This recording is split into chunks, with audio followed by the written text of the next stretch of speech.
I rise in opposition to this resolution, not because I am taking sides and picking who the bad guys are and who the good guys are, but I'm looking at this more from the angle of being a United States citizen, an American, and I think resolutions like this really do us great harm.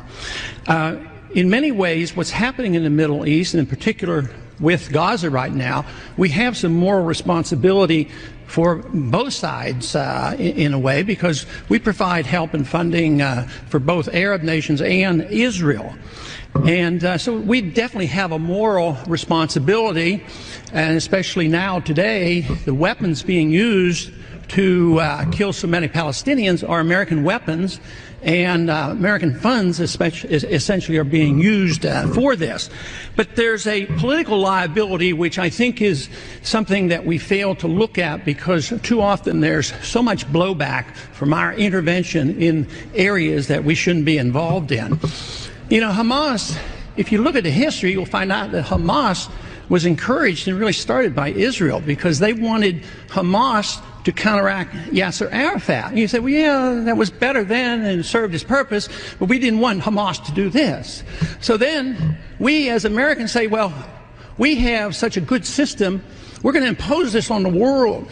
We're going to invade Iraq and teach people how to be Democrats. We want free elections. So we encourage the Palestinians to have a free election. They do, and they elect Hamas. So we first, indirectly and directly through Israel, help establish Hamas. Then we have election. Then Hamas becomes dominant, so we have to kill them. You know, it just doesn't make sense. During the 80s, you know, we were allied with Osama bin Laden. And we were contending with the Soviets. It was at that time our CIA thought it was good if we radicalized the Muslim world. So we financed the madrasa schools to radicalize the Muslims in order to compete with the Soviets. There's too much blowback.